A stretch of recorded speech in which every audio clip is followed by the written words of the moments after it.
चलो आज हम लोग नया चैप्टर पढ़ेंगे, मिनरल न्यूट्रिशन। आज नया चैप्टर स्टार्ट करेंगे। सब बच्चों जल्दी से कनेक्ट हो जाओ, जो बच्चे अभी तक नहीं आए हैं। फिर स्टार्ट करते हैं फटाफट, 1 मिनट में बस स्टार्ट करते हैं।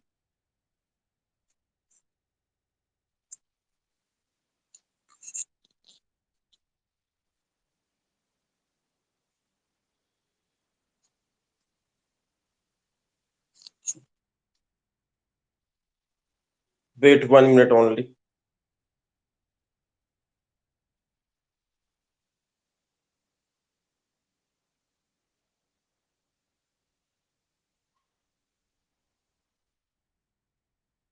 फोर्टी फाइव बच्चे अभी तक पहुंचे हैं।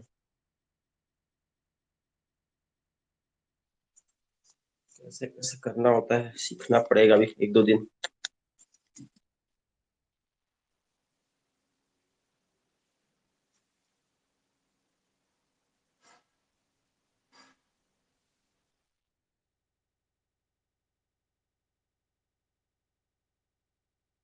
हम्म। 1 सेकंड, बस बस कर रहे हैं, वही सेट कर रहे हैं। वेट 1 मिनट ओनली, वेट करो बच्चों, सब सेट हो जाएगा। इसीलिए अभी रिकॉर्डिंग, अभी बोर्ड भी आ गया, सेट भी हो गया, बोर्ड दिखने लगा।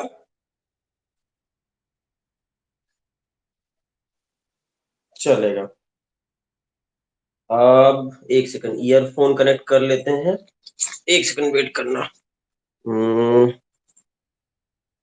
थोड़ा सा कुछ पहला दिन है ना, आज थोड़ा सा टाइम लगेगा इसमें सीखने में। नेक्स्ट डे से दिक्कत नहीं होगी।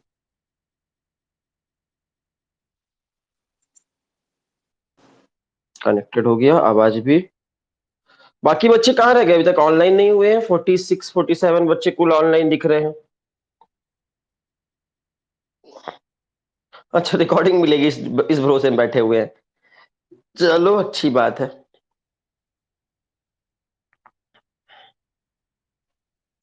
अब अपना ये अच्छी बात है या बुरी बात है पता नहीं, लेकिन लाइव क्लास का अपना मजा होता है बच्चों। चलो, दिख रहे हैं हम अच्छे से। स्टार्ट करें। सर कट रहा है तो रुको, शर्ट भी सही करवा लेते हैं। 1 सेकंड बस। मिनरल न्यूट्रिशन चैप्टर आज पढ़ेंगे, मिनरल न्यूट्रिशन चैप्टर आज स्टार्ट करेंगे। ठीक है, नया चैप्टर है। अच्छे से पढ़ना, बहुत ही इजी चैप्टर है।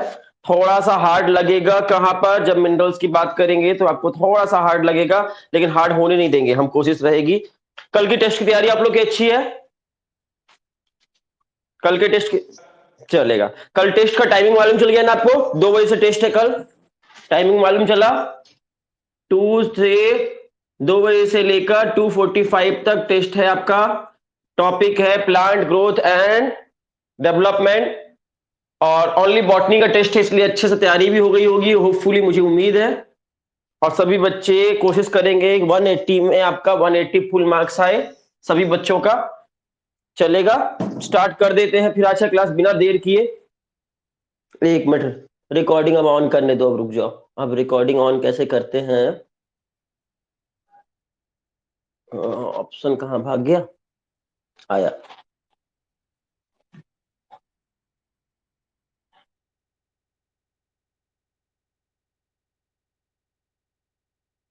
हम्म, 1 सेकंड बच्चा, ये काम नहीं कर रहा।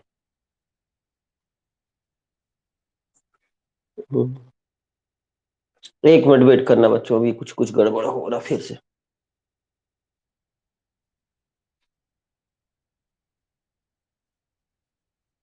हम्म, कहाँ से कैसे करेंगे?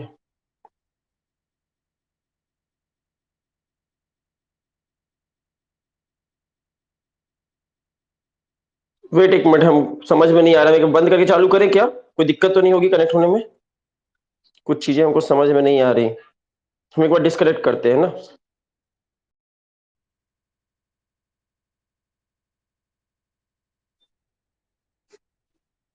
Class recording live class public चलेगा। आप कंटिन्यू कर देते हैं बच्चों बिना देर किए।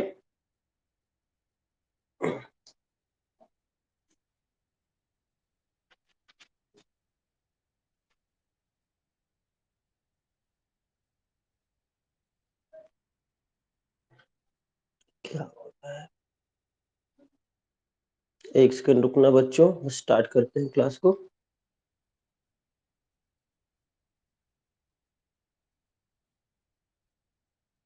ये छोटा बोर्ड क्यों आ रहा है?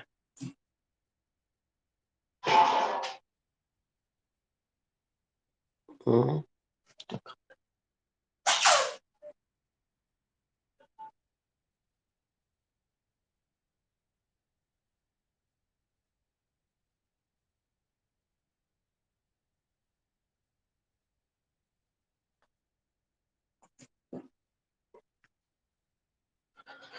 चलो फिर कंटिन्यू करते हैं। मिनरल न्यूट्रिशन चैप्टर का नाम है मिनरल न्यूट्रिशन। मिनरल न्यूट्रिशन, इस चैप्टर को स्टार्ट करते हैं बिना डिले किए। मिनरल न्यूट्रिशन चैप्टर के बारे में पढ़ते हैं। आवाज आ रही मेरी? चलेगा। क्लास 11 का एनसीईआरटी बुक का चैप्टर 12 है और इसमें कहता है, पहली लाइन आपकी बुक की कहती है कि basic need of all living organisms are essentially the same. ये पहली लाइन है इस चैप्टर की। इस लाइन का मतलब समझ में आया आपको? सारे लिविंग ऑर्गेनिज, दुनिया में जितने भी लिविंग ऑर्गेनिज, चाहे हाथी हो, चाहे घोड़ा हो, चाहे कुत्ता हो, चाहे बंदा हो, चाहे प्लांट्स हो, सभी ऑर्गेनिज की बेसिक नीड, सभी लिविंग ऑर्गेनिज की बेसिक नीड जो होती है, एसेंशियल नीड होती है, वो सेम है, अलग अलग है? सेम है सब। तो सभी लिविंग ऑर्गेनिज की, ऑल लिविंग ऑर्गेनिज की एसेंशियल नीड जो है वो सेम है। हमको जिंदा रहने के लिए क्या क्या चीज चाहिए होती है हमारे शरीर में? कौन सा केमिकल जरूरत होती है हमारे बॉडी में?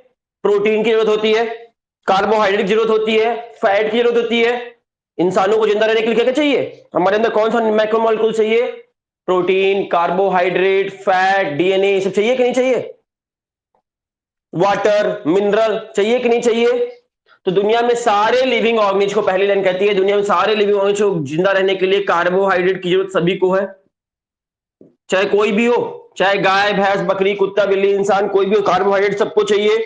प्रोटीन सभी को चाहिए, सभी को प्रोटीन चाहिए।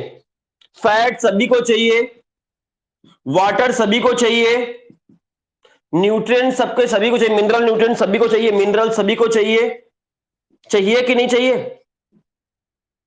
तो ये चीजें हैं, ये प्लांट्स हो, एनिमल्स हो, कोई भी ऑर्गेनिज्म हो, सभी लिविंग ऑर्गेनिज को जिंदा रहने के लिए इन चीजों की जरूरत पड़ती है। इस चैप्टर में, आज के इस चैप्टर में हम मिनरल पे फोकस करेंगे। कार्बोहाइड्रेट, लिपिड, प्रोटीन, वाटर, इन सबके बारे में बायोमोलिक्यूल चैप्टर में आप पढ़ चुके हो ऑलरेडी। आज के चैप्टर में हम मिनरल्स पे ज्यादा फोकस करेंगे। हमारा फोकस कहां होगा आज के चैप्टर में? मिनरल्स पे फोकस होगा। चलेगा?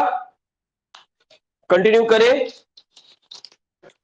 इस चैप्टर में हम मिनरल्स के बारे में पढ़ेंगे कि हमें जिंदा रहने के लिए किसी भी ऑर्गेनिज को, लिविंग ऑर्गेनिज को, प्लांट के केस में खासतौर पर करेंगे, किसी भी प्लांट्स को जिंदा रहने के लिए कौन कौन से मिनरल्स की जरूरत पड़ती है। कौन कौन से मिनरल्स ऐसे हैं जो प्लांट्स की ग्रोथ और डेवलपमेंट के लिए रिस्पॉन्सिबल है। अगर वो मिनरल ना हुए या कम हुए तो प्लांट्स को कौन सी प्रॉब्लम होगी? प्रॉब्लम में क्या होगा? मान लो अगर प्लांट्स को नाइट्रोजन ना मिला तो क्या होगा? प्लांट्स में कौन से सिम्टम्स आएंगे? कौन सी बीमारी हो जाएगी? क्या प्रॉब्लम होगा प्लांट को? अगर प्लांट्स को ऑक्सीजन ना मिला तो क्या होगा? प्लांट को हाइड्रोजन ना मिला तो क्या होगा? पोटेशियम ना मिला तो क्या होगा? ऐसे अलग अलग एलिमेंट्स जो प्लांट्स को जरूरत है उनका स्टडी करेंगे चैप्टर में कि उनकी कमी से क्या होता है, कितना चाहिए है, क्यों चाहिए, क्या क्या चाहिए, सबके बारे में इस चैप्टर में पढ़ेंगे। कौन कौन से मिनरल न्यूट्रिएंट्स चाहिए होते हैं। अब कैसे देखेंगे कोई प्लांट कहां पर, प्लांट जो भी है, प्लांट्स मिनरल्स कहां से लेता है? किसी को पता है प्लांट को मिनरल्स कहां से मिलते हैं? Very good. प्लांट्स को मिनरल्स सॉइल से मिलते हैं। Plants Uptake minerals from the soil. Plant minerals को सॉइल से अपटेक कर लेता है थ्रू रूट, रूट के थ्रू। तो सॉइल में मिनरल्स होते हैं, उन मिनरल्स को प्लांट रूट के थ्रू एब्जॉर्ब कर लेता है। अब सोचना, सॉइल में कौन सा मिनरल्स होंगे? बहुत सारे मिक्सचर होंगे, आप मिनरल्स होंगे। अब कौन सा मिनरल्स कम गया, कौन ज्यादा हो गया, तो वहां पर स्टडी कर पाएंगे क्या? सॉइल में स्टडी करना है कि मान लो हम पता कर जाते कैल्शियम की कमी से क्या होता है, पोटेशियम की कमी से क्या होता है, स्टडी करना थोड़ा मुश्किल होगा कि नहीं होगा सॉइल से? तो इसके लिए साइंटिस्ट ने एक टेक्निक डेवलप की और उस टेक्निक का नाम है हाइड्रोपोनिक्स। एक टेक्निक का नाम है हाइड्रोपोनिक। इस टेक्निक के थ्रू हमको मालूम चल सकता है कि प्लांट्स के शरीर में कौन से मिनरल्स की क्या कितनी जरूरत होती है, कौन सा मिनरल कितना चाहिए, अगर ये कम मिला तो क्या होगा, ज्यादा मिला तो क्या होगा, क्या प्रॉब्लम्स आएंगी, ये सब कुछ इस टेक्निक के मालूम चल जाएगा। तो टेक्निक का नाम क्या है, हाइड्रोपोनिक। अब हाइड्रोपोनिक वर्ड में सोचो, हाइड्रो का मतलब क्या होगा, हाइड्रो वर्ड का मतलब सोचो, वाटर, वेरी गुड, वाटर। तो हाइड्रोपोनिक एक टेक्निक है जहां पर पेड़ों को उगाया जाता है विदाउट सॉइल, सॉइल बिना डाले, पेड़ में बिना मिट्टी डाले पेड़ उगाना। तो ऐसे पेड़ को देखा कभी उगाते किसी ने, किसमें उगाएंगे, मिट्टी नहीं डालेंगे, मिट्टी नहीं डालेंगे तो क्या डालेंगे पेड़ में, सिर्फ पानी में पेड़ उगाएंगे। तो वाटर में, पानी में, वाटर प्लस पोनिक्स मतलब होता है मिनरल्स, वाटर और मिनरल्स ऐड करके, मिनरल्स जो चाहिए प्लांट्स को, वाटर और मिनरल्स मिलाकर अगर खेती करते हैं, विदाउट सॉइल खेती करते हैं हम, तो इससे खेती कौन सी खेती कहलाती है। तो आपको एग्जाम में क्वेश्चन आ सकता है ये नीट में, ठीक है, आपके एग्जाम में क्वेश्चन आ सकता है, विदाउट सॉइल खेती करने को एग्रीकल्चर विदाउट सॉइल, अगर बिना सॉइल के खेती करें इस टेक्निक को हाइड्रोपोनिक्स कहते हैं। इसमें सॉइल यूज नहीं करते, बिना सॉइल के करते हैं। किसमें करते हैं, वाटर और मिनरल, सिर्फ दो ही चीज चाहिए होती है इस खेती में। रिक्वायरमेंट कोई पूछे कि हाइड्रोपोनिक्स में क्या क्या चीजों की रिक्वायरमेंट होती है, एक वाटर चाहिए होगा और दूसरा चाहिए होगा आपको मिनरल्स चाहिए होंगे। वाटर कौन से चाहिए, कोई भी पानी ले लें क्या, नल से निकाल के पानी ले लेंगे क्या,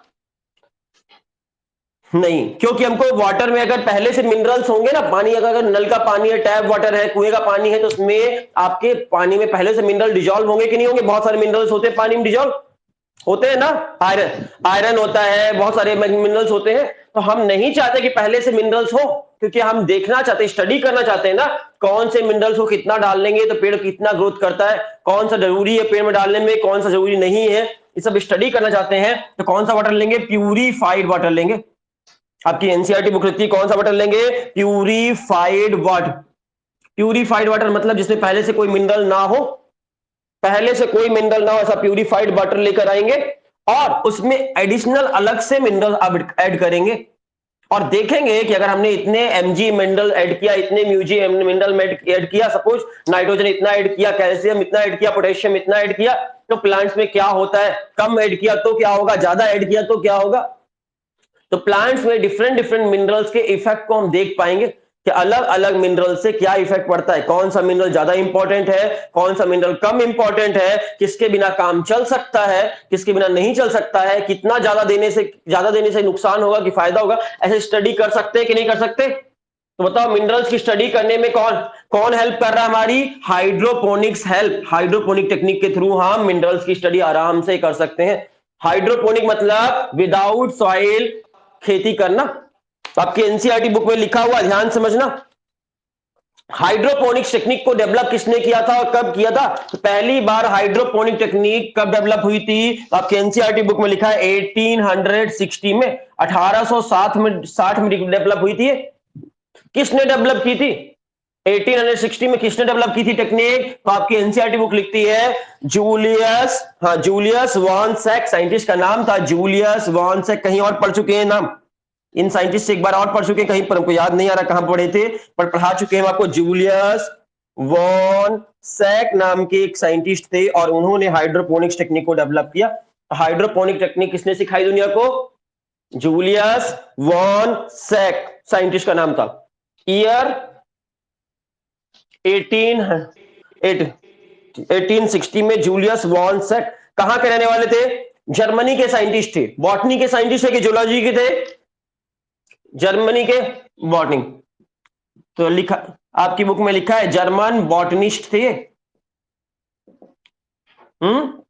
जर्मन बॉटनिस्ट थे। जर्मन बॉटनिस्ट क्या नाम था इनका, जर्मन बॉटनिस्ट थे, इनका नाम था, क्या नाम था, Julius von Julius von Sachs नाम था इनका, और ये बॉटनी के साइंटिस्ट थे। और इन साइंटिस्ट ने 1860 में हाइड्रोपोनिक्स नाम की टेक्निक डेवलप की थी, जिस टेक्निक में सॉइल को डाले बिना डायरेक्ट पानी और मिनरल से खेती करते थे। चलेगा, एनसीईआरटी की लाइन पढ़कर सुनाए आपको यहां पर, ग्रोन, इसमें क्या कहा, ऐसी टेक्निक डेवलप की जिससे plant could be grown to maturity in a defined nutrient solution in complete absence of site। इसमें सॉइल एब्सेंट होगी, सिर्फ क्या होगा, न्यूट्रिएंट सॉल्यूशन होगा। न्यूट्रिएंट सॉल्यूशन मतलब पानी और न्यूट्रिएंट्स होंगे, सिर्फ दो ही चीजें होंगी। आपने कभी हाइड्रोपोनिक्स करते हुए देखा किसी को, खेती देखी पानी में करते हुए? बहुत सारे लोग घर पे करते हैं, गमलों वगैरह में आपके सॉइल ना भरकर वहां पे छोटे छोटे बाउल रखते हैं, उसमें कांच पानी में। आपने बहुत सारे लोगों को देखा होगा हाइड्रोपोनिक्स करते हुए। मनी प्लांट खास तौर से बहुत लोग करते हैं मनी प्लांट्स में हाइड्रोपोनिक्स। देखा होगा, बहुत अच्छी बात है, अगर देखा है तो बहुत अच्छी बात है, और इस टेक्निक से हम बहुत कुछ सीख जाए। हाइड्रोपोनिक्स आपको समझ में आ गया होगा क्या होता है। हम हाइड्रोपोनिक्स के थ्रू मालूम कर सकते हैं, एनसीईआरटी में लिखा है एसेंशियल एलिमेंट कौन कौन से हैं प्लांट्स में, आइडेंटिफाई कर सकते हैं कि नहीं कर सकते? इनकी डिफिशियंसी से प्लांट को कौन कौन सी बीमारी होती है ये पता कर सकते हैं कि नहीं कर सकते? और तीसरा, हाइड्रोपोनिक से हम क्या कर सकते हैं, हाइड्रोपोनिक मदद से हम कॉमर्शियल प्रोडक्शन ऑफ वेजिटेबल्स कर सकते हैं, सब्जियों का कॉमर्शियल लेवल प्रोडक्शन कर सकते हैं। कॉमर्शियल लेवल मतलब बहुत बड़े ह्यूज अमाउंट में। बताओ कौन कौन सब्जियां ह्यूज अमाउंट में पैदा की जा रही हैं हाइड्रोपोनिक टेक्निक से? सब्जियों के नाम बताना। तो आपकी एनसीईआरटी बुक ने लिखा है टोमेटो, टमाटर खाए हो, टमाटर को हाइड्रोपोनिक से उगा सकते हो आप। Seedless cucumber, seedless cucumber, seedless cucumber जो होता है उसकी खेती हो रही है आज की डेट में। और आपकी एनसीईआरटी बुक ने तीसरा नाम लिखा है लेट्च्यू। लेट्च्यू मतलब होता है सलाद, तो बहुत तरह की सलाद वगैरह, पत्तेदार सलाद, तो लीफी वेजिटेबल्स बोल सकते हो। लीफी वेजिटेबल बहुत तरह की, जिनको कहते हैं आपका लेट्च्यू, मतलब लीफी वेजिटेबल्स, सलाद वाली सब्जियां जैसे पालक वगैरह, ऐसे सलाद सलाद वाली जिनको खाते हैं, तो लीफी वेजिटेबल्स भी आप उगा सकते हो। ये सब का प्रोडक्शन हम कर पा रहे हैं आज की डेट में, प्रोडक्शन पॉसिबल है हाइड्रोपोनिक्स के थ्रू। हाइड्रोपोनिक्स के 3 फायदे बताइए। पहला, प्लांट्स के लिए कौन कौन से एसेंशियल एलिमेंट्स हैं उनका आइडेंटिफिकेशन कर सकते हैं, कितने अमाउंट में चाहिए ये भी मालूम कर सकते हैं, उनकी डिफिशियंसी से या एक्स्ट्रा होने से क्या प्रॉब्लम होगी, क्या आपको सिम्टम्स होंगे प्लांट में, उनकी स्टडी कर सकते हैं, और कॉमर्शियल प्रोडक्शन कर सकते हैं बहुत सारी वेजिटेबल्स का with the help of hydroponics. Clear है? हाइड्रोपोनिक के लिए क्या चाहिए तो हमने पहले बता दिया आपको, दो चीज चाहिए, वाटर चाहिए, प्यूरिफाइड वाटर और मिनरल, है ना। और इन दोनों के अलावा, किसी की आवाज आ रही है, इन दोनों चीजों के अलावा, प्यूरिफाइड वाटर और मिनरल्स के अलावा अगर आपसे पूछे और क्या चीज चाहिए होगी, तो तीसरी चीज चाहिए होगी एयरेशन। एयर चाहिए होगी, सांस लेगा कि नहीं करेगा, रिस्पायरेशन करेगा कि नहीं करेगा। रूट पानी में डुबा दियो, रूट को पानी के अंदर डुबा दियो तो पानी के अंदर एयर मिलेगी उसको, क्या नहीं मिलेगी, तो वहां पे एयरेशन कुछ लगाना होगा। तो आप डायग्राम देख सकते हो, पहला डायग्राम एनसीईआरटी बुक में बना हुआ है 12.1, दिख रहा है ये डायग्राम? आपके पास एनसीईआरटी बुक होगी, आपके एनसीईआरटी बुक में बना हुआ 12.1। इसमें देखो एक प्लांट लगा हुआ है, उसकी रूट पानी पे डूबी हुई है पूरी तरह से, एक तरफ से वाटर और मिनरल डालने के लिए लगा हुआ है, और दूसरी तरफ से एक एयरेशन ट्यूब लगी हुई है। एयरेशन ट्यूब का मतलब क्या है, ये एयर डालने का, एयरेशन ट्यूब इंपॉर्टेंट है कि नहीं है? अगर एयर नहीं मिली तो प्लांट्स क्या रिस्पायरेशन कर पाएगा? प्लांट की रूट रिस्पायरेशन कर, और रिस्पायरेशन नहीं करेगी तो पेड़ मर जाएगा, सीधी सी बात है। तो पेड़ की रूट अच्छे से डेवलप करे, अच्छे से ग्रो करे, तो इसलिए एयरेशन होना बहुत जरूरी है। चलो आपका नेक्स्ट पैराग्राफ चलते हैं आपका। अच्छा, एक और डायग्राम बना है एनसीईआरटी बुक में, आप ये डायग्राम देख सकते हो 12.2 आपकी बुक में बना हुआ दिख रहा है, समझ पा रहे हो? आपको हाइड्रोपोनिक्स करके दिखा रहा है। अगर जरूरत लगे तो हम बता देते, एक्सप्लेन कर देते हैं, अगर समझ गए हो तो कोई बात ही नहीं है आपको। देखो डायग्राम को फटाफट, जरूरत लगे तो जल्दी से बताओ, अगर समझाने की जरूरत है तो हम समझा दें कि इसमें कैसे हाइड्रोपोनिक्स करते हैं, कैसे वाटर से खेती करते हैं। हाँ बोलो, बताने की जरूरत है या आपको समझ में आ गया है? हाँ बोलो बोलो, अभी डायग्राम की बात हो रही है, पहले फिर डाउट आप बाद में करें। डायग्राम क्लियर है? समझाना है तो डायग्राम की पहले बात कर लेते हैं, फिर डाउट आपका क्लियर करते हैं। 2 मिनट रुक जाओ। हाँ, डायग्राम की बात करते हैं तो डायग्राम ये बना हुआ है, पहला चीज तो बना हुआ है, एक टैंकर बना हुआ है, रिजर्वायर बना हुआ है, एक टैंक बना हुआ है। इस टैंक में पानी भरकर रखा है उन्होंने, ये देखो इसमें क्या रखा हुआ, टैंक में वाटर है प्लस मिनरल्स है, जितने भी जो जो मिनरल्स डालने हैं वो सारे मिनरल्स हैं।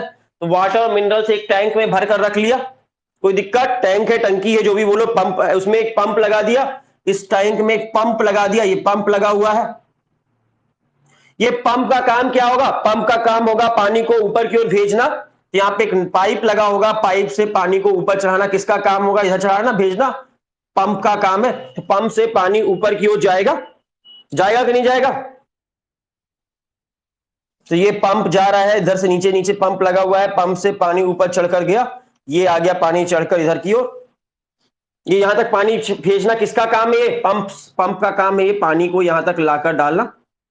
कोई दिक्कत? टंकी है, टंकी में पानी रखा हुआ है, मिनरल रखा हुआ है, पंप के थ्रू मोटर लगी हुई है, मोटर की मदद से पानी ये चढ़कर ये पाइप से ऐसे ऐसे जा रहा जा रहा जा रहा जा रहा जा रहा। कोई दिक्कत यहां तक तो नहीं है? फिर यहां पर एक और पाइप लगा हुआ है, पाइप नंबर 2, पाइप नंबर 2 लगा हुआ है।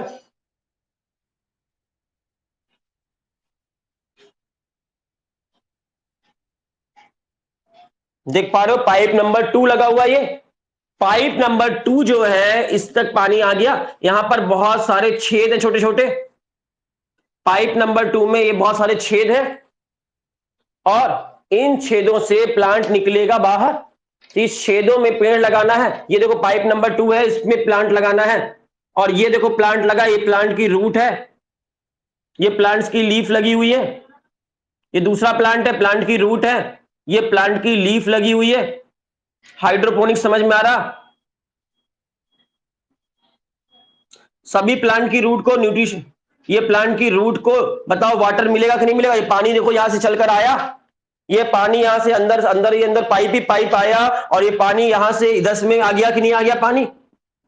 इस टैंक में पानी, और इस टैंक में पानी भरा हुआ है, मिनरल्स भरा हुआ है। ये पाइप को देखो थोड़ा झुका हुआ है कि नहीं झुका, इधर स्लोप है कि नहीं है? देखो हमने बनाया तो स्लोप है, तो पानी मतलब इधर से झुककर इधर की ओर आ जाएगा कि नहीं आ जाएगा? पानी यहां से जाएगा और इधर की ओर आ जाएगा कि नहीं आ जाएगा? और जब आ जाएगा तो यहां पर एक और पाइप लगा होगा, इस पाइप से वापस इसी टैंक में चला जाएगा। मतलब पानी किधर से आ रहा है? इधर से आ रहा है और इधर से जा रहा है टैंक में, और ये बीच में पेड़ लगे हुए हैं। ये टेक्निक देखकर समझ में आ रहा है, यही डायग्राम में बना हुआ है आपके वहां पे डायग्राम में 12.2 जो डायग्राम है वो ऐसा ही डायग्राम है। पानी एक तरफ, सुनो बात समझना, एक तरफ से पानी आ रहा है पंप की मदद से, दूसरी तरफ से जा रहा है। ऐसा क्यों किया हमने? डायरेक्ट यही टैंकी पे लगा देते ना, इसलिए ऐसा नहीं किया क्योंकि एयरेशन भी चाहिए ना, प्लांट्स को एयर भी चाहिए। तो जब यहां से ऐसे मोटर के थ्रू पानी यहां से जाएगा वहां से आएगा, इस तरह करने से एयर का सर्कुलेशन बना रहेगा, तो वाटर मिनरल प्लस एयर मिलता रहेगा। देखा होगा अपने मछली वाला टैंक, देखा होगा एक्वेरियम जिसे मछली पालते हैं, उसमें मोटर, छोटी सी मोटर लगी रहती है, पानी को ऊपर नीचे फेंकती रहती, बबल्स बनाती रहती है ना? वैसा ही सिस्टम है यहां पर। मोटर का काम क्या है? वरना आप सोचोगे डायरेक्ट यहीं पर पानी भरते और एक गिलास में पानी लेते और उसमें डायरेक्ट पेड़ लगा देते, तो अच्छे से लगेगा प्लांट क्या? अगर एक गिलास में पानी लेंगे या कोई एक उसमें प्लांट लगाएंगे तो आपको एयरेशन वो डालना होगा, एयरेशन वाला जो डंडा डाला हुआ है, या तो डंडा डालना पड़ेगा आपको, ये वाला देख पा रहे हो डंडा डाला हुआ था पहले डायग्राम में, तो आपको एयरेशन ट्यूब लगानी होगी, या तो पहले वाले डायग्राम में ऐसा कर रहे तो, या फिर ये टेक्निक कर सकते हो, इसमें बहुत सारे लाइन से प्लांट लगा दिए और एक छोटी सी मोटर लगा दिए, अपने आप पूरे प्लांट्स को वाटर मिलता रहेगा और आपका एयरेशन भी मिलता रहेगा। ये टेक्निक भी हाइड्रोपोनिक्स में बहुत ज्यादा पॉपुलर है। कोई दिक्कत? अब किसी को डाउट है जल्दी से पूछ लो, यहां तक किसी को डाउट है तो पूछो, जहां तक पढ़ा दिए वहां तक डाउट है तब पूछ लो, जिसको भी डाउट लग रहा। बोलो। हम्म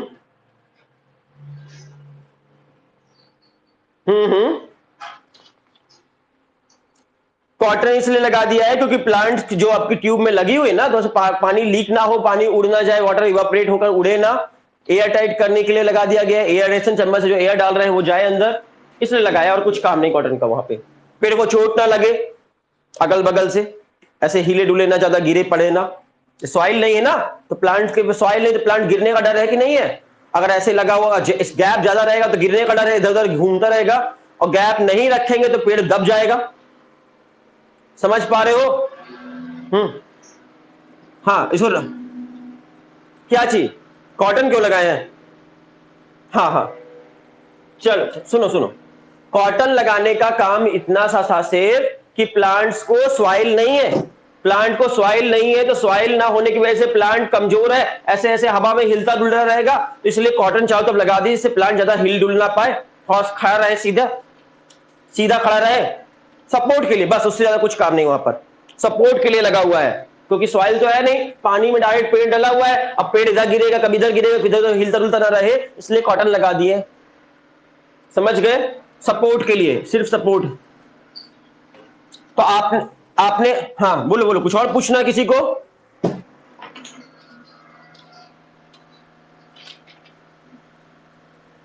नहीं नहीं नहीं, आपका इसीलिए एनसीईआरटी में डायरेक्ट लिख दिया है कि टिश्यू कल्चर में जब प्लांट ग्रो करते हैं तो सिर्फ प्लांट को इतना छोटा छोटा करते हैं, बस टेस्ट ट्यूब में ग्रो करते हैं। तो प्लांट्स को टेस्ट ट्यूब में जब ग्रो करते हैं, ये ट्यूब है और ये ट्यूब में ग्रो कर रहे हैं, तो प्लांट्स लगभग इतना बड़ा बड़ा होगा, बस।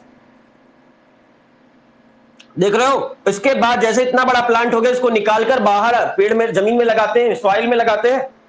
लेकिन हाइड्रोपोनिक्स जब करते हैं तो हाइड्रोपोनिक्स में पानी में ही प्लांट को बड़ा बड़ा हो जाता है, वो बड़ा बड़ा प्लांट हो जाता है, उसमें टमाटर लग जाते हैं, इतने बड़े बड़े लाल लाल टमाटर ग्रो हो जाते हैं, पूरा पेड़ मैच्योरिटी तक लगा रहे। समझ में आ रहा है? इसलिए एनसीईआरटी बुक ने वर्ड यूज किया, आपकी सुनना, एनसीईआरटी में वर्ड है grow, plant could be grown to maturity. Maturity word का मतलब ये प्लांट को जिसमें मैच्योरिटी तक ग्रो करे पानी में ही, तो वो हाइड्रोपोनिक्स कहलाएगा। तो हाँ बोलो बोलो। हाँ नहीं, हार्मफुल क्यों होगा? आर्टिफिशियल कहां डाल रहे हैं हम? तो वही मिनरल जो सॉइल में रहते हैं वही मिनरल डाल रहे हैं, आयरन, कैल्शियम, सोडियम, ये सब जो आपके मिनरल सॉइल में रहने चाहिए थे, सॉइल से निकाल के हमने इसमें डाल दिए। बहुत सारी टेक्निक आजकल हमारे पास आ गई है, अवेलेबल है, जिससे हम न्यूट्रिएंट्स को निकाल सकते हैं, मिनरल को अलग कर सकते हैं, मार्केट में अवेलेबल है। चलो अब कर, बोलो बोलो जल्दी बोलो, कितना क्वेश्चन पूछता है बच्चा, एक लाइन पढ़ाना मुश्किल पड़ता है, बोलो बोलो। हाँ क्या होगा? हाँ सर्कुलेशन होगा। क्यों कम हो जाएंगे? हाँ हाँ, बीच बीच में कम होंगे, क्योंकि प्लांट एब्जॉर्ब करते जाएंगे न्यूट्रिशन, तो उसमें पानी में कम होता जाएगा, फिर हम पानी में डाल देंगे। हमको पानी में ऐड भी तो करते रहेंगे डेली, वही तो चेक करना है हमको।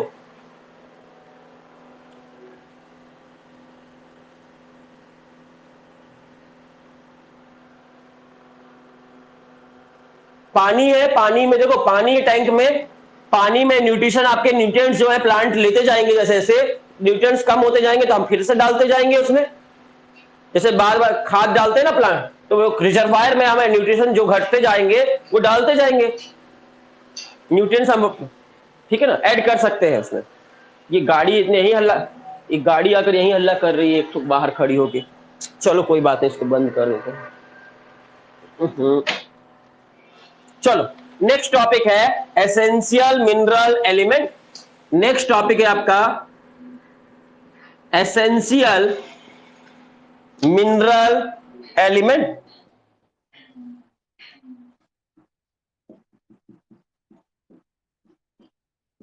नेक्स्ट आपके एनसीईआरटी बुक में टॉपिक दिया हुआ है एसेंशियल मिनरल एलिमेंट्स। तो एनसीईआरटी बुक कहती है कि आज तक 105 पुराना डाटा है, लेकिन यही याद रख लो जो लिखा है आपकी बुक ने। आपकी एनसीईआरटी बुक कहती है आज तक 105 तरह के एलिमेंट्स डिस्कवर्ड हो चुके हैं। आज तक कितने एलिमेंट्स डिस्कवर्ड हो चुके हैं आपके एनसीईआरटी के हिसाब से अगर चले तो 105 तरह के एलिमेंट्स। पीरियोडिक टेबल पढ़ते हो ना, पीरियोडिक टेबल में अब जो एलिमेंट्स के नाम है, तो आज तक 105 एलिमेंट्स डिस्कवर्ड हो चुके हैं। 105 एलिमेंट डिस्कवर हो चुके हैं, आपकी एनसीईआरटी बुक कह रही है, तो ये याद कर लो, एलिमेंट्स डिस्कवर्ड हो चुके हैं। इन 105 एलिमेंट्स में से प्लांट के शरीर में कितने एलिमेंट्स देखने को मिलते हैं? तो प्लांट्स के बुक, तो आपकी एनसीईआरटी बुक के हिसाब से याद रखना, एनसीईआरटी बुक कहती है लगभग इनमें से 60 एलिमेंट्स प्लांट की बॉडी में प्रेजेंट होते हैं। 60 elements are present in plant body, present in plant body. 60 तरह के मिनरल्स को प्लांट्स की बॉडी में देखा गया है आज तक। तो प्लांट्स की बॉडी में कौन कौन से मिनरल देखे जा चुके हैं? तो मोर देन 60 टाइप के मिनरल्स अभी तक प्लांट की बॉडी में हम देख चुके हैं। बोर्ड तो आपको दिख रहा ना? चलेगा। तो आपसे कोई पूछे आज तक कितने तरह के मिनरल्स आज तक डिस्कवर्ड हुए हैं, तो 105 हुए, उनमें से हम 60 मिनरल्स प्लांट के शरीर में प्रेजेंट होते हैं। 60 टाइप्स के मिनरल, टाइप लिखा हुआ ये गिनती नहीं है। तो मोर देन 60 टाइप के मिनरल्स अभी तक डिस्कवर्ड कर चुके हैं प्लांट की बॉडी में, एक्यूमुलेट होते हैं ये मिनरल्स। कितने मिनरल्स प्लांट की बॉडी में देखे जा चुके हैं?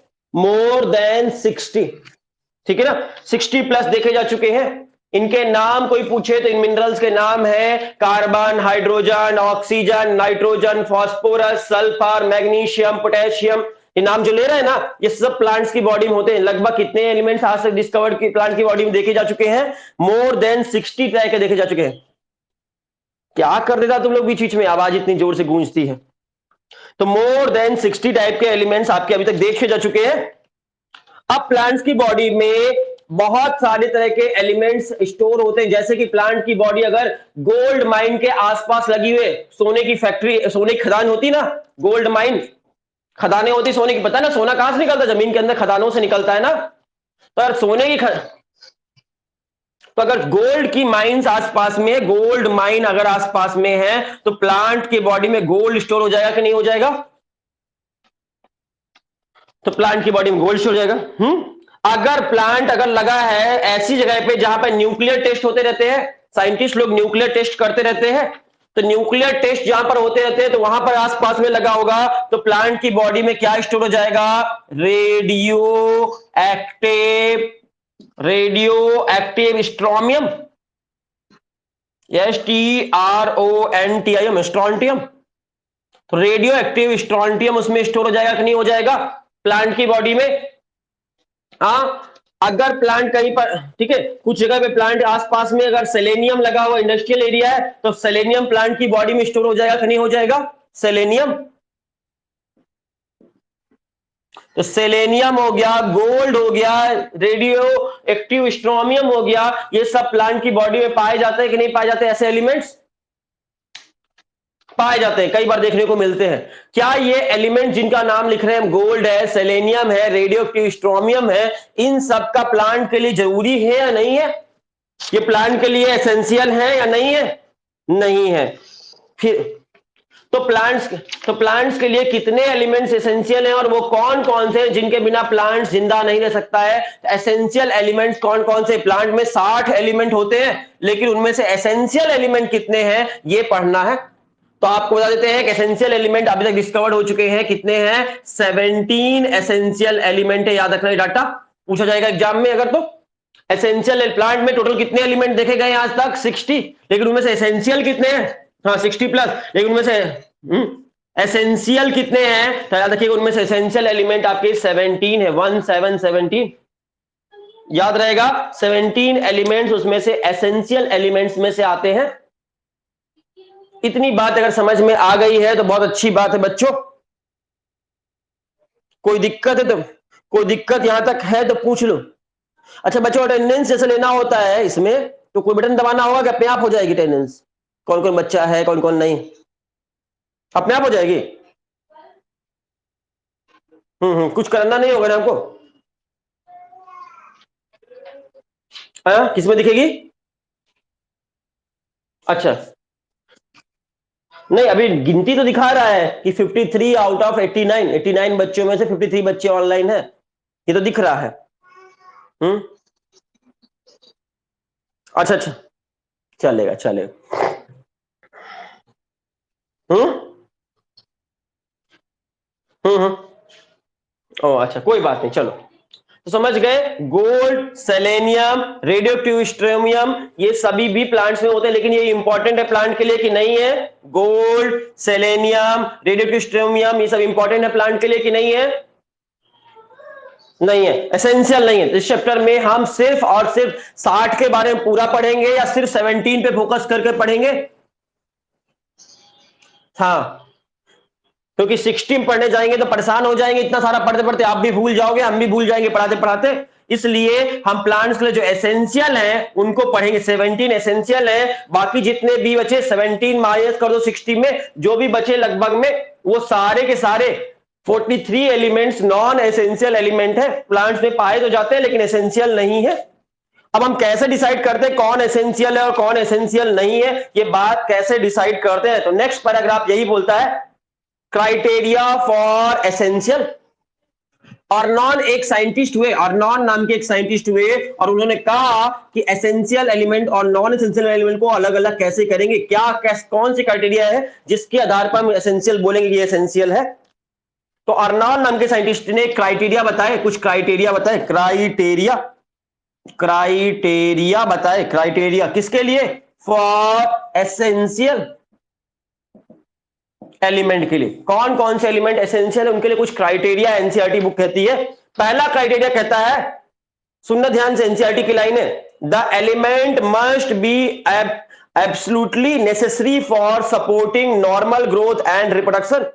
जो क्या होना चाहिए, पहला क्राइटेरिया कहता है कि इसकी नॉर्मल ग्रोथ होने के लिए, नॉर्मल ग्रोथ, प्लांट की नॉर्मल ग्रोथ और रिप्रोडक्शन करने के लिए, नॉर्मल ग्रोथ एंड रिप्रोडक्शन करने के लिए, प्लांट को रिप्रोडक्शन करने के लिए वो केमिकल चाहिए ही चाहिए हो।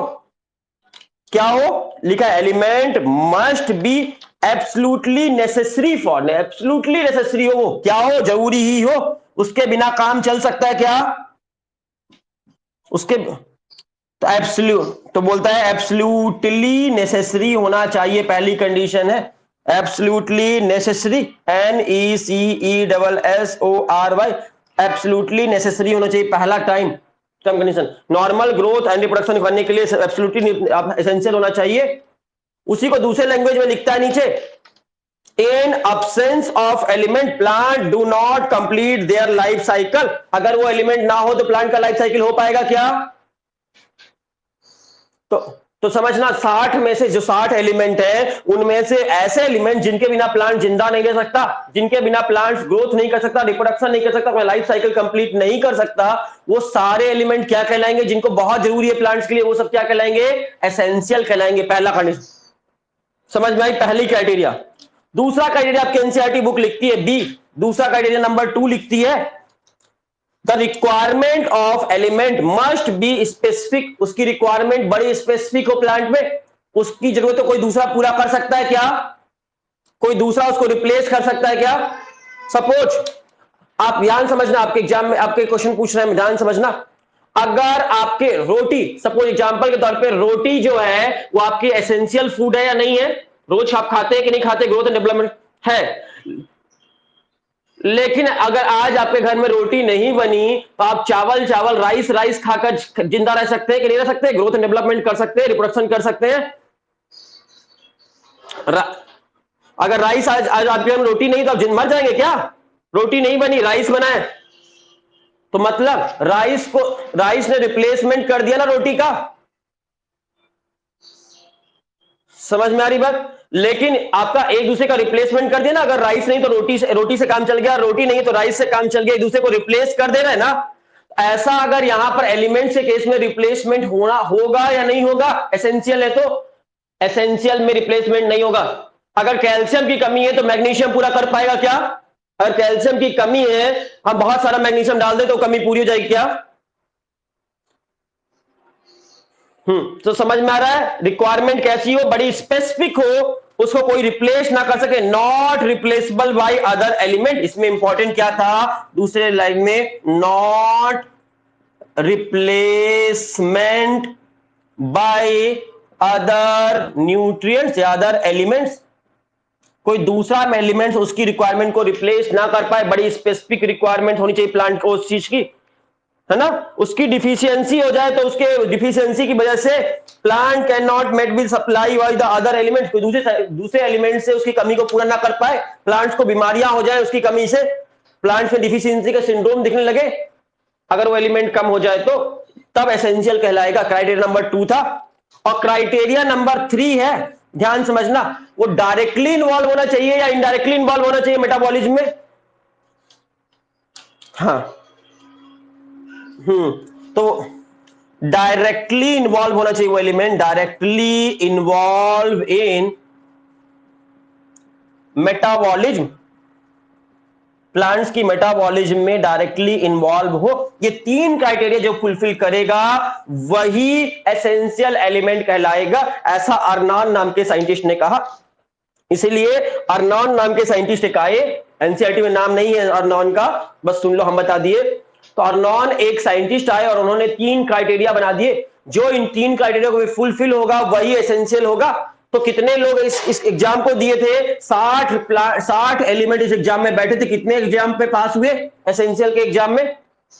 17। हाँ, तो 17 आउट ऑफ 60 पास वाले बच्चे हैं। 17 बच्चे एसेंशियल्स हुए में क्राइटेरिया में पास हुए, तीनों क्राइटेरिया को पास कर पाए, वो 17 एलिमेंट्स है जो पास हो पाए। बाकी के सारे फेल हो गए। फेल वालों को हम नहीं पढ़ेंगे, जो एसेंशियल नहीं है उनको नहीं पढ़ेंगे, सिर्फ एसेंशियल जो है सिर्फ उसको पढ़ेंगे। और एसेंशियल सिर्फ हमारे लिए कौन सा है? 17 एलिमेंट, 17 एलिमेंट्स, और उन 17 एलिमेंट्स को पढ़ेंगे। अब इन 17 एलिमेंट्स के बारे में डिस्कस करेंगे। अब हम बाकी के भूल गए, बाकी के एलिमेंट को हम पहचानते भी नहीं है, जो पास हो गया सिर्फ उनकी बात करेंगे हम। तो 17, ठीक है ना, 17 एलिमेंट्स की बात करेंगे। तो 17 एलिमेंट्स में से प्लांट को सभी एलिमेंट की जरूरत बराबर होती है, किसी की कम या किसी की ज्यादा होती है? तो प्लांट्स को, हाँ, तो प्लांट्स को कोई एलिमेंट ज्यादा चाहिए होता है, कोई एलिमेंट कम चाहिए होता है। इनकी क्वांटिटी के बेसिस पर प्लांट को कितनी जरूरत है, इसकी कितनी क्वांटिटी पे जरूरत है, इसके हिसाब से इन्हें 2 पार्ट में डिवाइड कर दिया गया है। नंबर 1 है मैक्रो न्यूट्रिएंट्स और दूसरे हैं micro nutrients. Macro MACRO, macro means होता है ज्यादा, और MICRO मतलब होता है कम। तो मैक्रो मतलब बड़ा और माइक्रो मीन्स छोटा। जिनकी प्लांट्स को कम जरूरत होती है, जिन एलिमेंट्स की, जो प्लांट्स में कम मात्रा में पाए जाते हैं, उन एलिमेंट्स को माइक्रो न्यूट्रिएंट्स कहते हैं। जो प्लांट्स में बहुत ज्यादा पाए जाते हैं, जिनकी प्लांट को बहुत जरूरत होती है ज्यादा अमाउंट में, उन्हें हम मैक्रो न्यूट्रिएंट्स कहते हैं। किस बेसिस पर निकाला गया? On the basis of quantity के बेसिस पर निकाला गया। क्वालिटी नहीं, क्वांटिटी यहां पर है,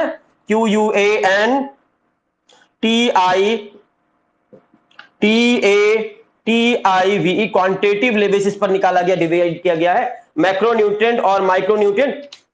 अब एक लेवल बांट दिया गया है, इससे ज्यादा या इससे कम, तो कितना है याद रखना? 10 मिलीमोल। याद रखना डाटा, 10 मिलीमोल पर किलोग्राम। पर किलोग्राम, 1 किलो में, 1 किलो में कितना होना चाहिए मिनिमम?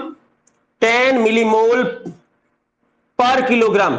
1 किलो ड्राई मैटर में, 1 किलो ड्राई मैटर में, 1 किलो सूखे हुए पेड़ में मिनिमम अगर 10 मिलीमोल हो कोई केमिकल या उससे ज्यादा है तो मैक्रो कहलाएगा। किसमें? ड्राई प्लांट के ड्राई वजन में देखेंगे या गीले वजन में देखेंगे? फ्रेश वेट में, ड्राई वेट में?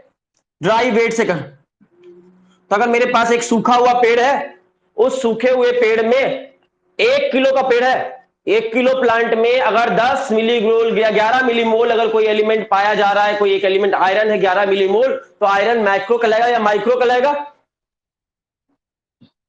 समझ में आ रही बात? जो एलिमेंट 10 मिलीमोल से ज्यादा हो 1 किलो वजन में, ड्राई वेट में, तो 1 किलो में 10 मिलीमोल से ज्यादा जो भी एलिमेंट प्रेजेंट होते हैं उन्हें मैक्रो कहते हैं। और अगर, ठीक है, मोर देन, इससे ज्यादा है, मोर देन 10 मिलीमोल है तो आपको मैक्रो कहलाएगा। और लेस देन 10 मिलीमोल है तो लेस देन 10 मिलीमोल पर किलोग्राम ड्राई वेट। अगर ड्राई वेट का 1 किलो देखा जाए उसमें 10 मिलीमोल से कम है तो वो उसको माइक्रो एलिमेंट्स कहेंगे या मैक्रो एलिमेंट्स कहेंगे? माइक्रो न्यूट्रिएंट या मैक्रो न्यूट्रिएंट? वेरी गुड, इतना समझ में आ गया, बहुत अच्छी बात। अब आपको एग्जाम में, जो आपको हर साल एग्जाम में क्वेश्चन आता है, अब वहां पे पहुंचते हैं जहां से एग्जाम में हर साल क्वेश्चन आता है। अब वहां चलते हैं, बड़ा ही हार्ड है क्वेश्चन। हाँ बोलो बोलो, तुम बोल लो, जल्दी से बोल लो, तुम ही बोलो पहले। हाँ हाँ बिल्कुल, 10 से थोड़ा भी कम होगा तो माइक्रो में आएगा, 10 और 10 से ज्यादा होगा तो मैक्रो में आएगा। चलो, अब हम बात कर रहे थे कि एक क्वेश्चन जो एग्जाम में हमेशा पूछा जाता है और बड़ा ही हार्ड क्वेश्चन है, ठीक है, उसको हम आसान करके आपको बताने वाले हैं। मैक्रो न्यूट्रिएंट्स कौन कौन से हैं और माइक्रो न्यूट्रिएंट्स कितने हैं? तो बात करते, ध्यान से समझना, कितने टोटल एलिमेंट्स है एसेंशियल एलिमेंट्स? 17। तो डिवाइड करो, दोनों में बराबर बराबर आधा आधा कर दो, कितना कितना जाएगा? आधा आधा करो, कितना हो जाएगा आधा आधा में? पॉइंट में नहीं होता आंसर, पॉइंट में आंसर नहीं होगा। तो लगभग हो जाएगा, एक के पास 8 आएगा और एक के पास 9 आएगा। समझ में आ रही बात? एक के पास 8 जाएगा और एक के पास 9 जाएगा जब बराबर करेंगे तो कौन के पास 8 जाएगा, किसके पास 9 जाएगा? छोटे वाले के पास कम जाएगा, बड़े वाले के पास ज्यादा जाएगा, ऐसे क्या समझ लो। तो इसमें कितने न्यूट्रिएंट्स आएंगे, मैक्रो न्यूट्रिएंट्स कितने टोटल इन ऑल? अभी तक कितने हैं? 9। तो 9 मैक्रो न्यूट्रिएंट्स हैं और माइक्रो न्यूट्रिएंट कितने हैं और टोटल कितने एसेंशियल एलिमेंट है? 17। टोटल 17 एलिमेंट्स हैं, उसमें से 9 मैक्रो न्यूट्रिएंट्स हैं और 8 माइक्रो न्यूट्रिएंट्स हैं, दोनों मिलाकर 17 एलिमेंट्स हैं, एसेंशियल एलिमेंट्स। इतना समझ पाए हो क्या? अब इन 9 के नाम आते हैं कई बार पूछने के लिए और आपसे नाम पूछे जाते हैं, आपकी बुक में लिखा हुआ है। देखो इन 9 के नाम आपकी बुक लिखती है, ये 9 के नाम में carbon, hydrogen, oxygen, nitrogen, phosphorus, sulphur, potassium, calcium, magnesium. याद हो गया आपको? हो भी गया होगा तो भूल जाएगा, एक तो हुआ नहीं होगा और हो भी गया होगा तो भूल जाएगा जब आपसे पूछे। इसको याद रखने का एक आसान सा तरीका जान लो, एक आसान सा। पीके मूवी किसी ने देखी थी? पीके, आमिर खान की मूवी आई थी पीके। और जब पीके मूवी में जब आमिर खान आया था, एंट्री मारा था, मूवी स्टार्ट हो रही थी, तो सबसे पहले पीके मूवी में आमिर खान के हाथ में एक लोटा था कि नहीं था, एक मग था कि नहीं था? मूवी का याद करो, पीके नाम की। तो वहीं से स्टार्ट करते हैं।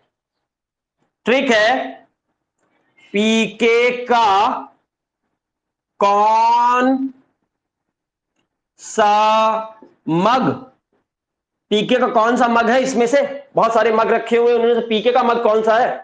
पीके का कौन सा मग? याद हो गया ट्रिक? पीके का कौन सा मग अगर याद हो गया तो पी का मतलब सभी को पता है, पी मतलब पी का मतलब पोटेशियम, के का मतलब पी का मतलब फास्फोरस होता है बच्चों, मारेंगे। पी का मतलब पोटेशियम बोला तो पी मतलब फास्फोरस, के मतलब पोटेशियम।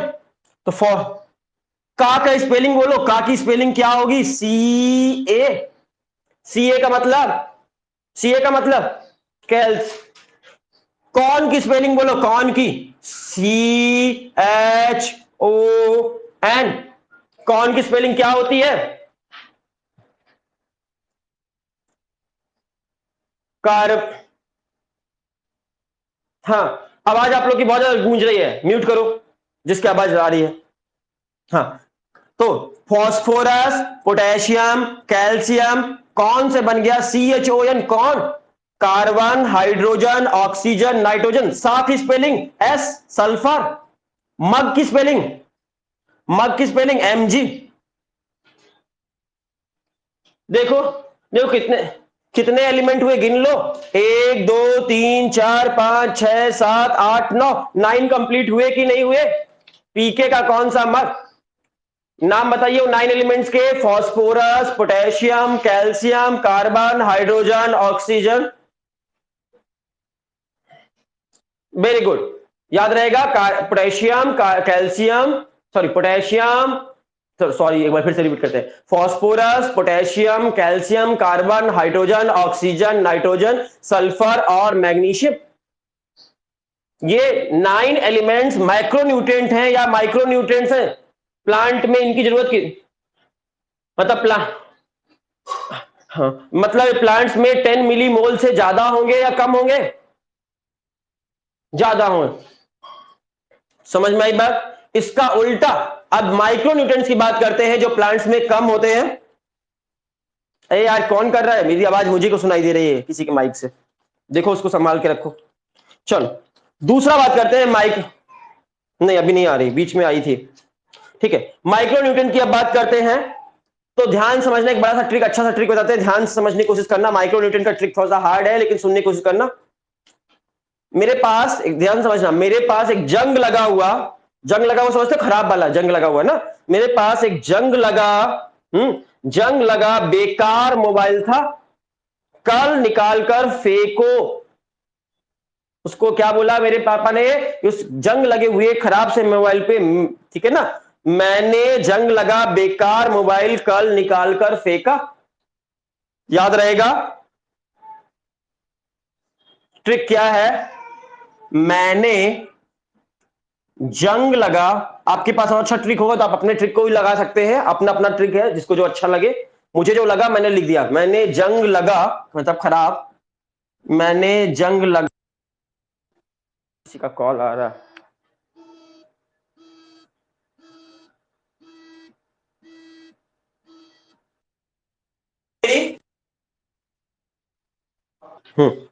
मैंने जंग लगा बेकार, आवाज आ रही है ना?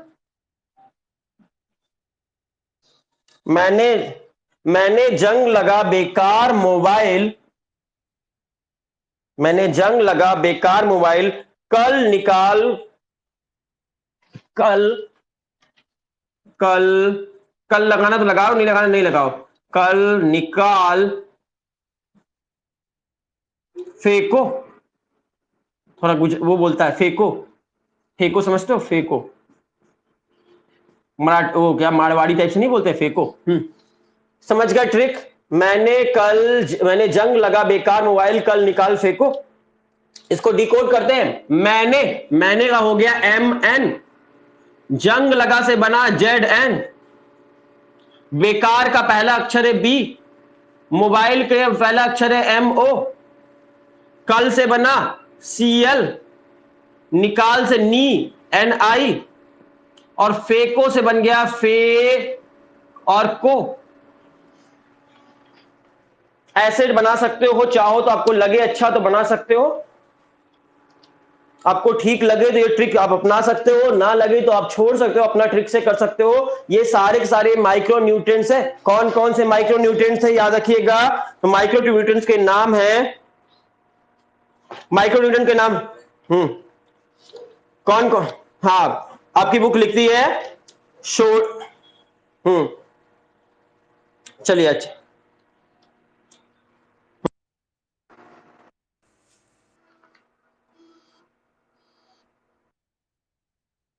नाम कौन कौन से नाम बोल रही है आपकी बुक? नाम याद हो गए सभी को? मैग्नीशियम, सॉरी मैग्नीज, मैग्नीज है, मैग्नीशियम इधर आएगा, मैग्नीज इधर आएगा, manganese, zinc, boron, molybdenum, chlorine, nickel, iron और कोबाल्ट, ये सारे के सारे माइक्रो न्यूट्रिएंट्स है। इनकी प्लांट्स को कम जरूरत होती है, चलेगा? कि माइक्रो न्यूट्रिएंट हो गए, ये मैक्रो न्यूट्रिएंट हो गए। माइक्रो और मैक्रो न्यूट्रिएंट के नाम आते हैं एग्जाम में। आपको क्वेश्चन कैसा आता है एग्जाम में देख लो, बड़ा सिंपल सा क्वेश्चन आता है, iron is a micro nutrient है या मैक्रो न्यूट्रिएंट है? क्वेश्चन आया। हाँ, या फिर आपको आपको मिक्स करके दे देता है कई बार नाम और पूछता है how many of them are the macronutrient या how many them are the micronutrient. Micro और मैक्रो न्यूट्रिएंट छांटना रहता है आपको मिक्सचर में से, तो कम से कम ये वाला ट्रिक याद रहेगा तो मैक्रो मैक्रो तो पहचान ही जाओगे, कभी गलत नहीं होगा मैक्रो क्वेश्चन।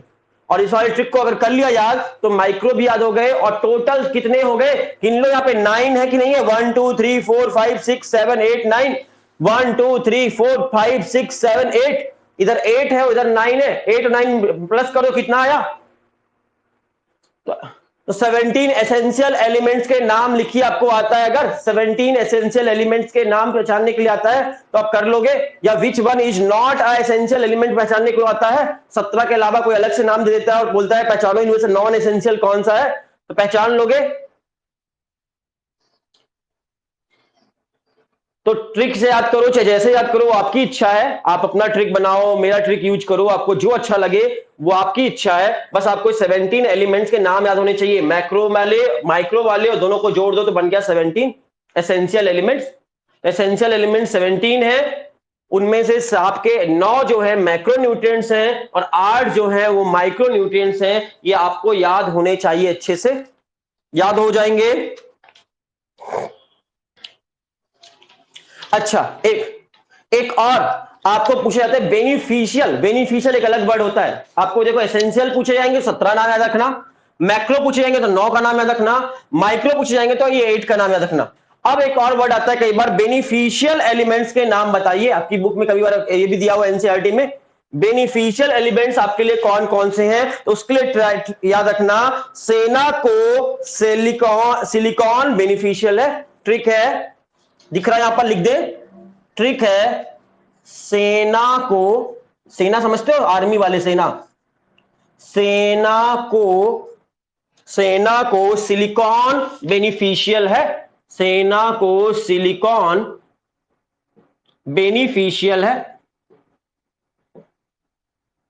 ये ट्रिक याद रखना, सेना को सिलिकॉन बेनिफिशियल है। सेना यहां पर क्या बन जाएगी, सेना की स्पेलिंग बोलो, SENA, से SENA। को की स्पेलिंग बोलो, को की स्पेलिंग बोलो, CO, CO। और सिलिकॉन की स्पेलिंग, सिलिकॉन का सिलिकॉन ही रहेगा, सिलिकॉन। तो सिलिकॉन, कोबाल्ट, सोडियम और सेलेनियम, ये चार एलिमेंट जो हैं, कौन कौन से चार एलिमेंट, सेलेनियम, सोडियम, कोबाल्ट और सिलिकॉन, ये चारों एलिमेंट क्या है, बेनिफिशियल एलिमेंट कहलाते हैं, प्लांट्स के लिए बेनिफिशियल एलिमेंट कहलाते हैं। तो बेनिफिशियल एलिमेंट कौन कौन से हैं, प्लांट्स के लिए बेनिफिशियल एलिमेंट कौन कौन से हैं?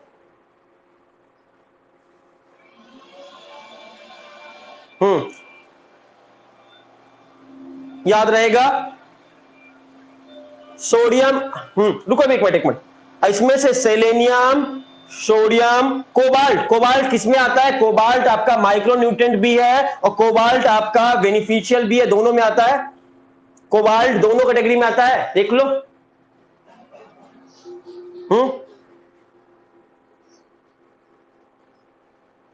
अच्छा अच्छा, हाँ हाँ हाँ, वहां पे कॉपर था, सॉरी सॉरी सॉरी, वहां पे कॉपर था, सॉरी सॉरी सॉरी, फेंकू है ना, निकाल फेंकू, फेंकू है ये, तब फेंकू हो जाएगा, CU, और ट्रिक में गड़बड़ हुआ था, फेंकू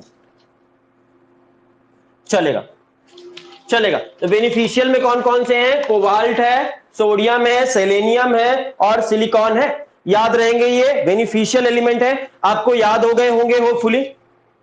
मैं आपसे कल पूछूंगा, आपका कल टेस्ट लूंगा, किसी भी बच्चों से रैंडम पूछूंगा कि एसेंशियल एलिमेंट कितने हो, टोटल एलिमेंट प्लांट में कितने होते हैं, याद रखना 60, टोटल कितने एलिमेंट प्लांट में होते हैं, 60, उनमें से एसेंशियल एलिमेंट कितने हैं, एसेंशियल एलिमेंट उनके नाम, तो उनके नाम सारे 17 के याद रखना, 17 के 17 नाम याद होने चाहिए।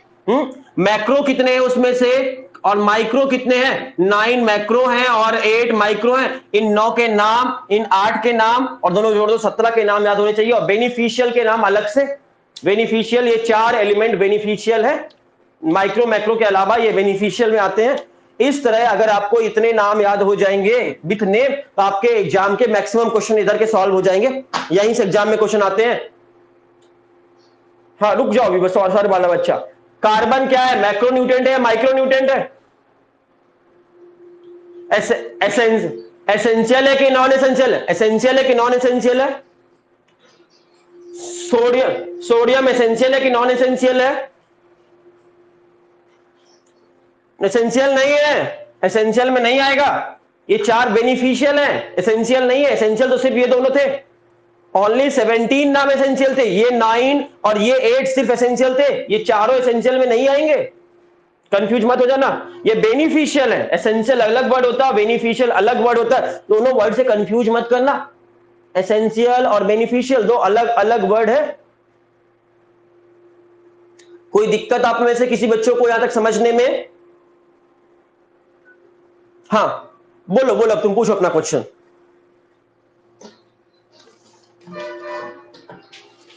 हाँ हाँ हाँ, प्लांट में हेल्पफुल है, लेकिन एसेंशियल के सारे क्राइटेरिया फुलफिल नहीं कर रहे हैं वो सारे के सारे, बट प्लांट के लिए यूजफुल है, इसलिए उसको बेनिफिशियल बोला गया है, प्लांट्स के लिए यूजफुल। कैसे मतलब क्या, प्लांट्स में बहुत सारी चीजों में हेल्प करते हैं, मेटाबॉलिक प्रोसेस जो चलती है प्लांट्स में डिफरेंट टाइप की, उसमें बेनिफिशियल है, उससे प्लांट की ग्रोथ अच्छी होती है, ठीक है ना। चलो अब अगली बात समझना ध्यान से, आपकी बुक लिखती है कि इसमें से सारे एलिमेंट, एसेंशियल एलिमेंट कितने हैं, 17 है, नाम आपको मालूम चल चुके हैं, वो 17 के 17 एलिमेंट का सोर्स क्या है, तो सोर्स देखना, ध्यान से देखना, आपका लिखता है कि आपको CO2 गैस, नाम सुना है, वाटर और सॉइल, ये तीन सोर्स है सारे एलिमेंट के, सारे एलिमेंट कितने सोर्स से आता है, जितने भी एलिमेंट के नाम लिए 17, उनके सोर्स है कार्बन डाइऑक्साइड, वाटर और सॉइल, ये तीन सोर्स से आते हैं। कार्बन डाइऑक्साइड के पास कौन सी गैस होगी, कौन सा एलिमेंट है इसके पास, कार्बन ऑक्सीजन, इसके पास कौन कौन से एलिमेंट है, मतलब ये लोग मिलकर, ये दोनों मिलकर कितने एलिमेंट्स की रिक्वायरमेंट पूरा कर सकते हैं? कार्बन की, हाइड्रोजन की और ऑक्सीजन की। तो आपसे आपसे एग्जाम में क्वेश्चन आता है, कार्बन का सोर्स क्या होता है प्लांट में? कार्बन एलिमेंट का सोर्स क्या है?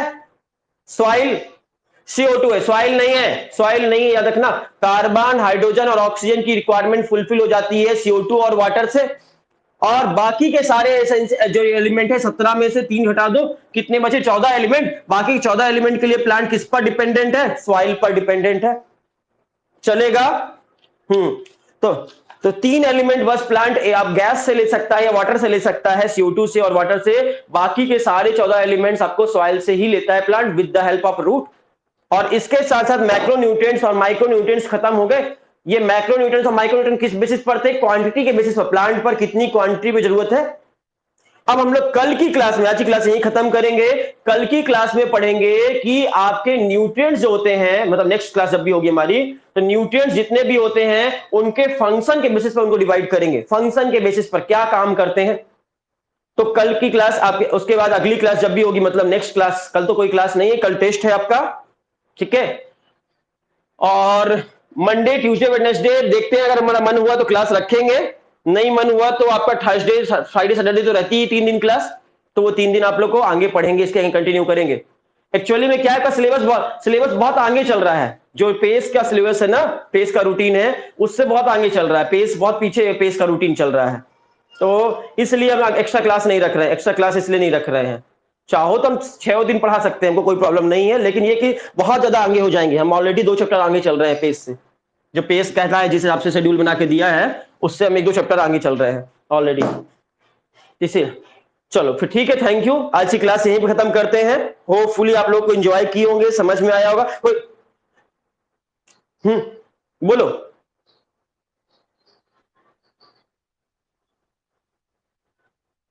नहीं, पहले पुराना शेड्यूल अलग बना था, अभी ऑनलाइन के हिसाब से उसने सब कुछ लेट कर दिया ना। नीट पीछे हो गया, देखो कोरोना आया, कोरोना की वजह से नीट पीछे हो गया एग्जाम ना। और नीट का एग्जाम पोस्टपोन्ड हो गया, तो उसकी वजह से सारे शेड्यूल पीछे हो गए ना। तो अभी जो नया शेड्यूल वैसे हो गया ना। हाँ, 1 अगस्त की डेट तो पहले ही से थी। नीट की डेट वैसे 1 अगस्त पहुंच गई, इतना पीछे पहुंच गई है 1 अगस्त। और वो भी डेट कंफर्म नहीं है, 1 अगस्त से भी पीछे जाएगा अभी नीट।